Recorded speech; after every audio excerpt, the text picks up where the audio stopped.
সত্যপাল মালানি, উল্লাসনগর। আমার ধারণা ডক্টর জাকির নায়েক শ্লোক নিয়ে খেলা করছেন।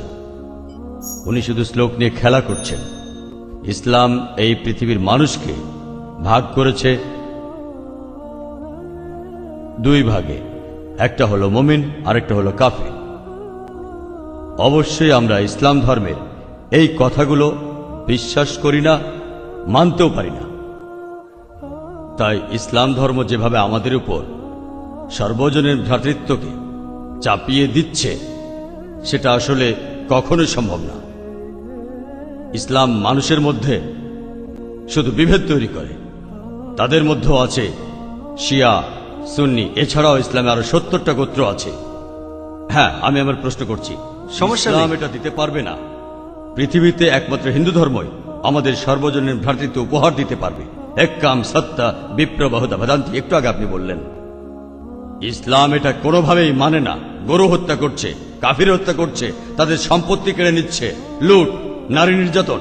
ইসলামই বলে ভ্রাতৃত্ব, তাহলে কিভাবে আসবে?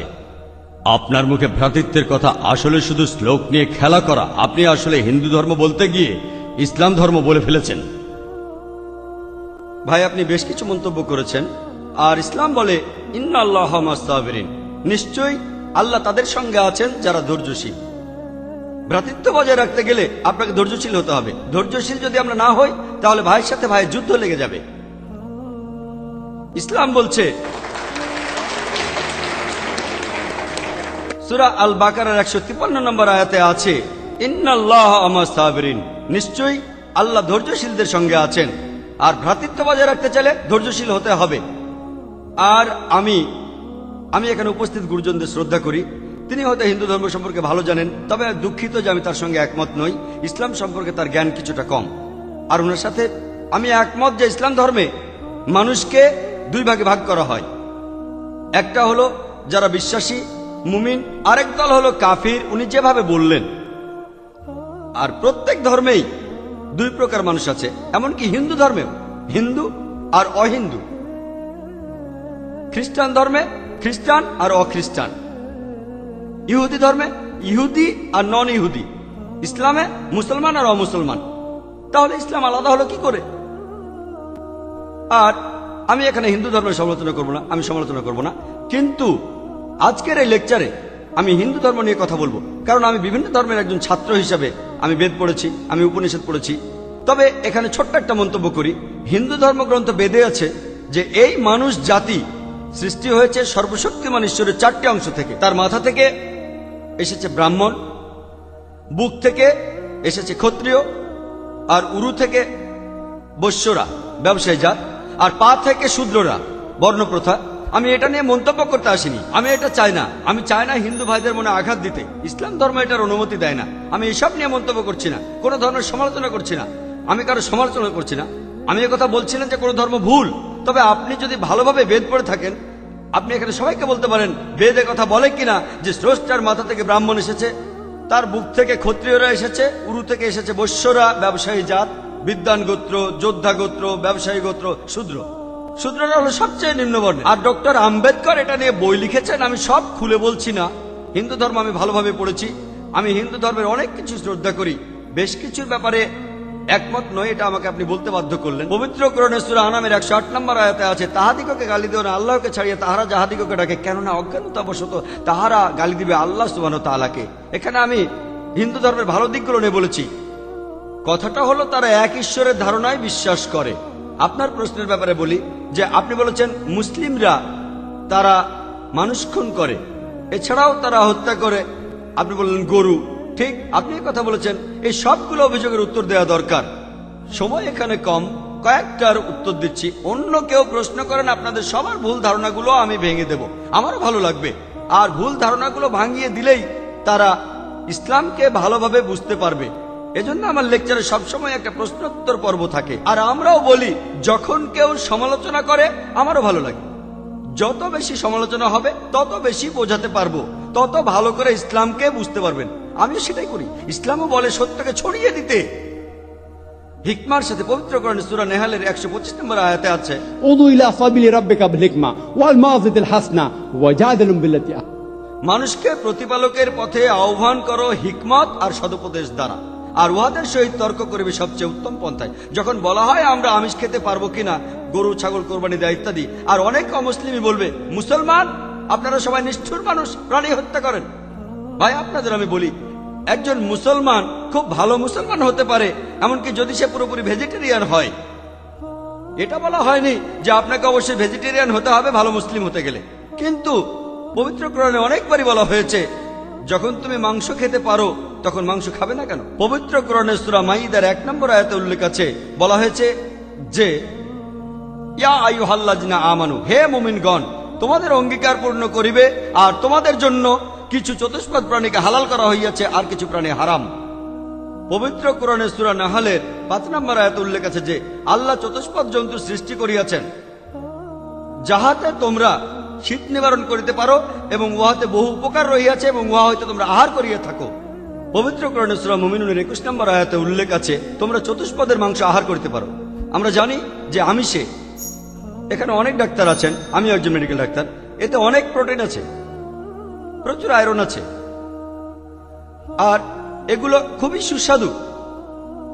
আর এইসব আমিষ জাতীয় খাবারে আপনি যে প্রোটিন পাবেন, এই পরিমাণ প্রোটিন আর কোথাও পাবেন না, আপনি পাবেন না। নিরামিষের মধ্যে সয়াবিনে আপনি সবচেয়ে বেশি প্রোটিন পাবেন, সেটাও আমিষের প্রোটিনের চেয়ে অনেক কম। আর এবার আমি গরু হত্যা নিয়ে কিছু কথা বলি। যদি হিন্দু ধর্মগ্রন্থগুলো পড়েন, আমি এখানে কোন ধর্মের সমালোচনা করছি না, ভাই একটা প্রশ্ন করেছেন তাই আমাকে সত্য কথাটা বলতে হবে। হিন্দু ধর্মে আমিষ খাওয়ার অনুমতি দেওয়া হয়েছে। হিন্দু ধর্মগ্রন্থে দেখবেন সাধু সন্তরা আমিষ জাতীয় খাদ্য খায়, এমনকি গরুর মাংস।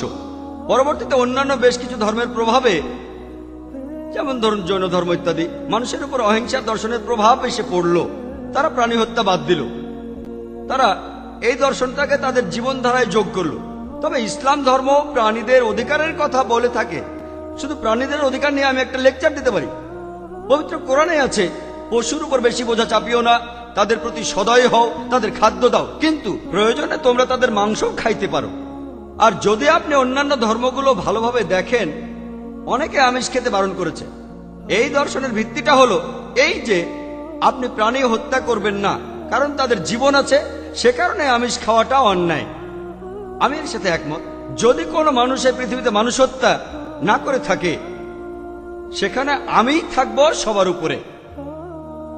সর্বজনীন ভ্রাতৃত্ব হিন্দু ধর্মে আছে যে সব প্রাণী আপনার ভাই। প্রত্যেক প্রাণী হোক সে সাপ, পাখি অথবা পতঙ্গ। আমি আপনাদের একটা প্রশ্ন করছি যে কোন মানুষটা হাজার হাজার ভাইকে না মেরেও 5 মিনিটের জন্য বেঁচে থাকতে পারে? এখানে যারা মেডিকেল সায়েন্স পড়েছেন তারা ভালো বুঝতে পারবেন যে আপনারা যখন নিঃশ্বাস নেন তখন আপনার শরীরে প্রচুর ময়লা জীবাণু ঢুকে, সেগুলোকে মেরে ফেলেন। তার অর্থ এই ধর্মে বাঁচার জন্য আপনার ভাইদের আপনি মেরে ফেলছেন।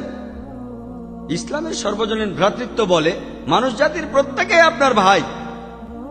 বিশ্বাসের ভ্রাতৃত্বে প্রত্যেক মুসলমানই ভাই ভাই, প্রত্যেক প্রাণীই আমার ভাই নয়। তবে অন্য প্রাণীদের রক্ষা করতে হবে, তাদের ক্ষতি করবেন না, বিনা কারণে তাদের অত্যাচার করবেন না, তবে প্রয়োজন হলে সেগুলোর মাংস খেতে পারেন। তাই যে দর্শন বলে আমিষ খাবার খাওয়া অন্যায়, কারণ এখানে আপনি প্রাণী হত্যা করছেন, বিজ্ঞান প্রমাণ করেছে, এমনকি গাছপালারও জীবন আছে, আপনারা জানেন। তাই কথা এখানে খাটছে না যে প্রাণী হত্যা করা অন্যায়। তাই এখন তারা যুক্তিটা পাল্টে বলল যে আচ্ছা গাছেরও জীবন আছে, তবে তারা ব্যথা অনুভব করে না, তাই গাছ হত্যার চেয়ে প্রাণী হত্যা অনেক বড় অপরাধ।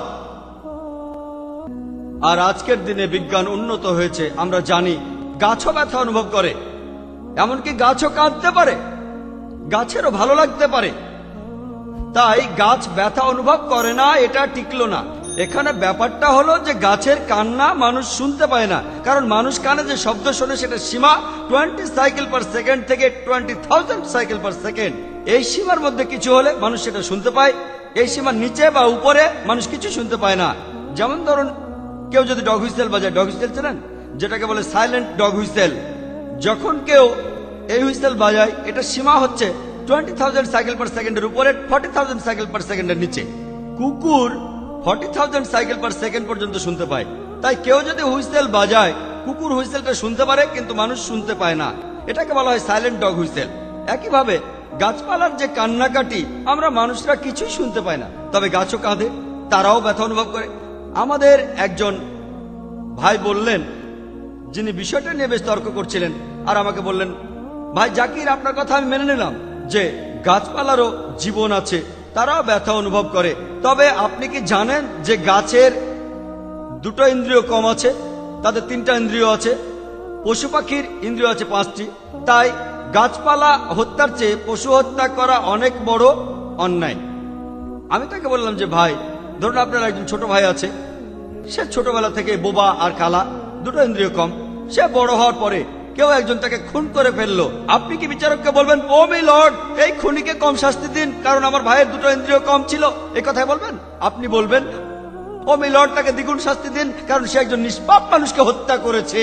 তাই ইসলামে এটা কোনো যুক্তি নয় যে 2টো বা 3টা ইন্দ্রিয়। পবিত্র কোরআনে সূরা বাকারার 168 নম্বর আয়াতে আছে, যে বৈধ খাদ্যবস্তু আছে তাহা তোমরা আহার করো। তার অর্থ যেগুলো বৈধ আর হালাল খাবার সেগুলো খেতে পারো। আর এ কারণে আপনারা দেখতে পাবেন যে গবাদি পশু, আল্লাহ সুবহানাহু ওয়া তাআলার ইচ্ছায় গবাদি পশু বংশ বিস্তার করে বেশ তাড়াতাড়ি, মানুষ এবং অন্যান্য পশুর তুলনায় বেশ তাড়াতাড়ি দ্রুত বংশ বিস্তার করে। যদি আপনার কথা মেনে নেই যে মানুষ কোনো গবাদি পশু খাবে না, তাহলে পৃথিবীতে গবাদি পশুর পরিমাণ অনেক বেড়ে যাবে, অনেক বাড়বে। আর বললেন গরু হত্যা করা, এ নিয়ে বই লিখেছেন মাওলানা আব্দুল করিম পারেক। গো হত্যা, গরু কোরবানি কে জন্য দায়ী? যদি ভালোভাবে দেখেন, যারা চামড়া নিয়ে ব্যবসা করে, গরুর চামড়া, মুসলিম অমুসলিম উভয়ই আছে, চামড়া, গরুর চামড়া, তারা এটা করে। তাই এটা থেকে যারা উপকার পাচ্ছে এই গোহত্যা থেকে, তাদের মধ্যে মুসলিমদের চেয়ে অমুসলিমরাই বেশি। তাই যদি ইতিহাস ভালোভাবে জানেন আর যুক্তিও ভালোভাবে বোঝেন, আমরা জানি আল্লাহ বলেছেন যে বৈধ খাদ্যবস্তু আছে তাহা তোমরা আহার করো, যদি এটা খান এতে কোনো সমস্যা নেই। এছাড়াও যদি ভালোভাবে দেখেন, তৃণভোজী প্রাণীর দাঁতগুলো যদি দেখেন, গরু, ছাগল, ভেড়া, তারা শুধু শাকসবজি খায়, তাদের দাঁতগুলো সব সমান। যদি আপনারা মাংসাশী প্রাণীর দাঁতগুলো ভালোভাবে খেয়াল করেন, সিংহ, বাঘ, চিতাবাঘ, তাদের দাঁতগুলো খুব সুচালো, তারা শুধু মাছ মাংস খায়। যদি আপনি মানুষের দাঁত দেখেন, আয়নায় আপনার নিজের দাঁত দেখতে পারেন, আমাদের সুচালো দাঁত আছে, সমান দাঁতও আছে। যদি সর্বশক্তিমান ঈশ্বর আমাদের শুধু নিরামিষই খেতে বলতেন, তাহলে আমাদের সুচালো দাঁত দিলেন কেন? কেন? আমিষ খাওয়ার জন্য? যদি আপনারা তৃণভোজী প্রাণীদের পরিপাকতন্ত্র ভালোভাবে খেয়াল করেন, গরু, ছাগল, ভেড়া, তাদের পরিপাকতন্ত্র শুধু নিরামিষই হজম করতে পারে। মাংসাশী প্রাণীগুলোর পরিপাকতন্ত্র, বাঘ, সিংহ, চিতাবাঘ, তারা শুধুমাত্র আমিষ হজম করতে পারে। আর আমাদের মানুষের পরিপাকতন্ত্র আমিষ নিরামিষ দুটোই হজম করতে পারে। যদি সর্বশক্তিমান ঈশ্বর আমাদের শুধু নিরামিষই খেতে বলতেন, তাহলে কেন এমন পরিপাকতন্ত্র দিলেন যেটা আমিষ নিরামিষ দুটোই হজম করতে পারে? তাই বিজ্ঞান নিয়ে যদি পরীক্ষা করেন, সৃষ্টিকর্তা আমাদের আমিষ নিরামিষ দুটোই খাওয়ার অনুমতি দিয়েছেন। আশা করি উত্তরটা পেয়েছেন। যদি আপনার অন্য কোনো প্রশ্ন, কোনো ভুল ধারণা থাকে, আমি আনন্দের সাথে তার উত্তর দেব। একবারে একটা ধারণা বলবেন যাতে আমি তা দূর করার সময় পাই। আপনাকে ধন্যবাদ।